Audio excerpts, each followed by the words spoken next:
The sacred books of Hinduism taught it 1,000 years before that. Jesus taught it among the stony hills of Judea 19 centuries ago. Jesus summed it up in one thought: probably the most important rule in the world. Do unto others as you would have others do unto you. You want the approval of those with whom you come in contact. You want recognition of your true worth. You want a feeling that you are important in your little world. You don't want to listen to cheap, insincere flattery, but you do crave sincere appreciation.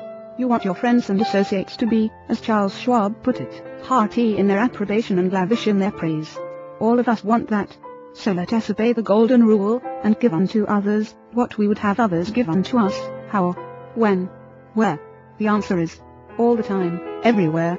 David G. Smith of Eau Claire, Wisconsin, told one of our classes how he handled a delicate situation when he was asked to take charge of the refreshment booth at a charity concert. The night of the concert I arrived at the park and found 2 elderly ladies in a very bad humor standing next to the refreshment stand. Apparently each thought that she was in charge of this project.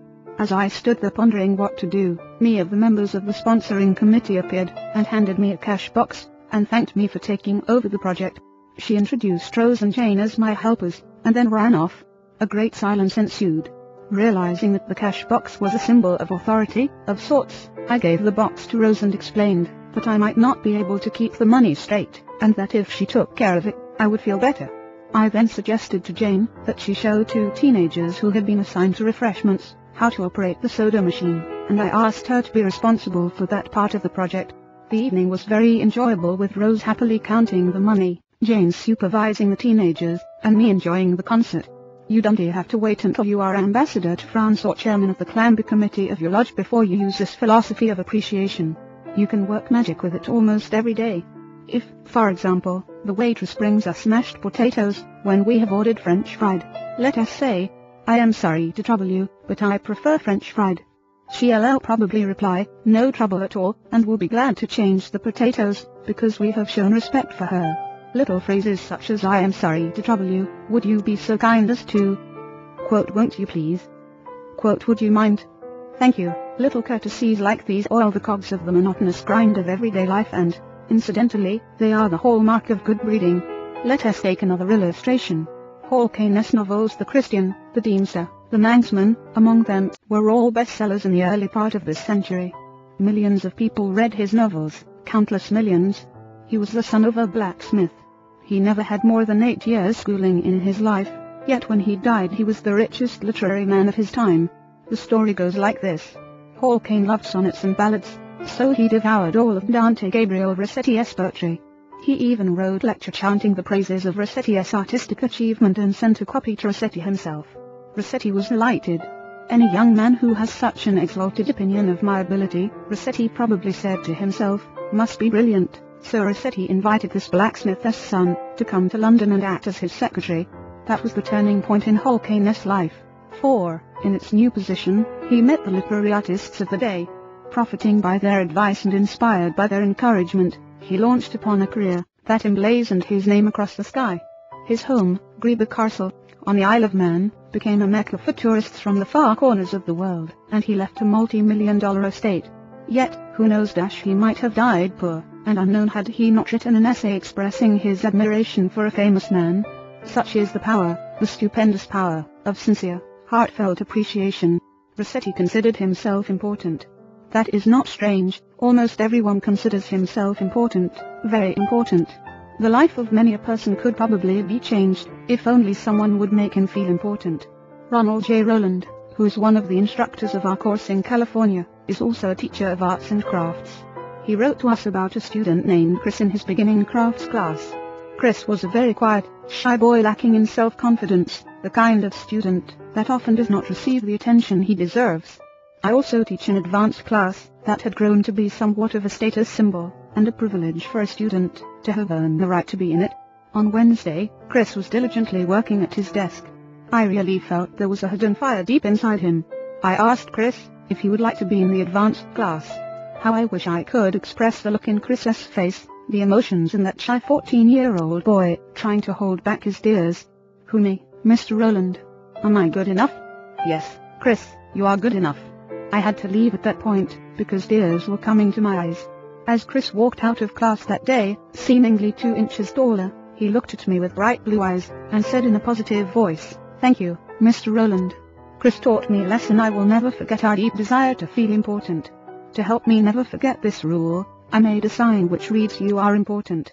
This sign hangs in the front of the classroom for all to see, and to remind me that each student I face is equally important. The unvarnished truth is that almost all the people you meet feel themselves superior to you in some way, and a sure way to their hearts is to let them realize in some subtle way that you recognize their importance, and recognize it sincerely. Remember what Emerson said. Every man I meet is my superior in some way. In that, I learn of him. And the pathetic part of it is that frequently those who have the least justification for a feeling of achievement bolster up their egos by a show of tumult and conceit which is truly nauseating. As Shakespeare put it, man, proud man, / dressed in little brief authority, / plays such fantastic tricks before high heaven / as make the angels weep. I am going to tell you how business people in my own courses have applied these principles with remarkable results. Let us take the case of a Connecticut attorney. Because of his relatives he prefers not to have his name mentioned. Shortly after joining the course, Mr. R. drove to Long Island with his wife to visit some of her relatives. She left him to chat with an old aunt of hers, and then rushed off by herself to visit some of the younger relatives. Since he soon had to give a speech professionally on how he applied the principles of appreciation, he thought he would gain some worthwhile experience talking with the elderly lady. So he looked around the house to see what he could honestly admire. This house was built about 1890, wasn't it? He inquired. Yes, she replied, that is precisely the year it was built. It reminds me of the house I was born in, he said. It's beautiful. Well built. Roomy. You know, they don't build houses like this anymore. You're right, the old lady agreed.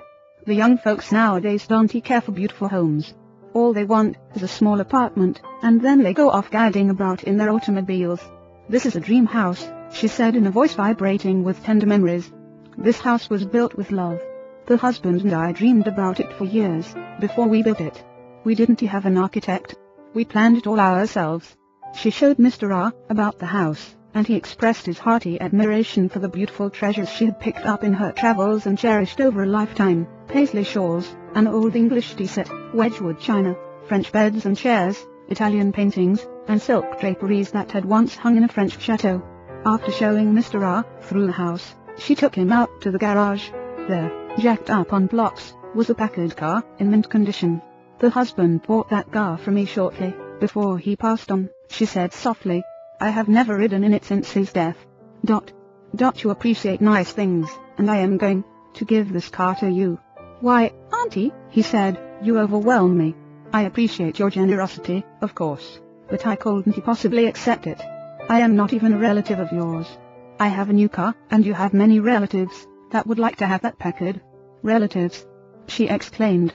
Yes, I have relatives who are just waiting till I die, so they can get that car. But they are not going to get it. If you don't want to give it to them, you can very easily sell it to a second-hand dealer, he told her. Sell it? She cried. Do you think I would sell this car? Do you think I could stand to see strangers riding up and down the street in that car that my husband bought for me? I wouldn't dream of selling it. I am going to give it to you. You appreciate beautiful things. He tried to get out of accepting the car, but he couldn't without hurting her feelings. This lady, left all alone in a big house with her paisley shawls, her French antiques, and her memories, was starving for a little recognition. She had once been young, and beautiful and sought after. She had once built a house warm with love, and had collected things from all over Europe to make it beautiful. Now, in the isolated loneliness of old age, she craved a little human warmth, a little genuine appreciation, and no one gave it to her. And when she found it, like a spring in the desert, her gratitude couldn't adequately express itself with anything less than the gift of her cherished Packard.